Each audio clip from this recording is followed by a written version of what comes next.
আওয়ামী লীগের দোসর বাদ দিয়ে পরীক্ষিত ত্যাগী নেতাকর্মীদের দিয়ে নতুন করে রাজশাহী মহানগর থানা এবং ওয়ার্ড কমিটি গঠনের দাবিতে মানববন্ধন কর্মসূচি পালন করেছেন বিএনপি অঙ্গ ও সহযোগী সংগঠন রাজশাহী।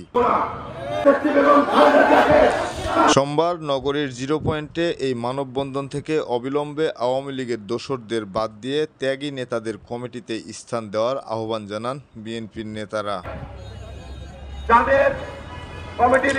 তা না হলে আগামীতে কঠোর আন্দোলনের হুঁশিয়ারি দেন নেতাকর্মীরা। মানববন্ধনে উপস্থিত ছিলেন রাজশাহী মহানগর যুবদলের সাবেক সভাপতি আবুল কালাম আজাদ ছুইট, অ্যাডভোকেট রওশন আরা পপি, সভানেত্রী জাতীয়তাবাদী মহিলা দল রাজশাহী মহানগর, আব্দুল কাদের বকুল, সাবেক আহ্বায়ক যুবদল রাজশাহী মহানগর, মোহাম্মদ মাইনুল ইসলাম হারুন, সাবেক সিনিয়র সহসভাপতি যুবদল রাজশাহী মহানগর, রুকসানা বেগম টুকটুকি, সাংগঠনিক সম্পাদক রাজশাহী বিভাগ মহিলা দল, আখতারুজ্জামান টনি, সাবেক সভাপতি 25 নম্বর ওয়ার্ড বিএনপি, রুহুল আমিন বাবলু, যুগ্ম আহ্বায়ক যুবদল রাজশাহী মহানগর প্রমুখ।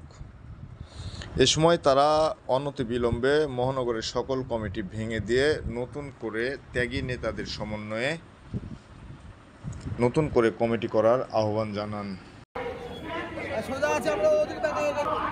কিন্তু কখনো পিছপা হয় নাই। কার জন্য? খালেদা জিয়ার জন্য, তারেক রহমানের জন্য, জিয়াউর রহমানের জন্য। আর এখন মহানগর কমিটির লোক পাচ্ছে না কমিটি করার জন্য।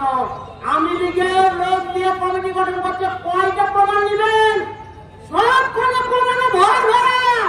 আমরা চাই এতদিন একটা কমিটি থাকতে পারে না।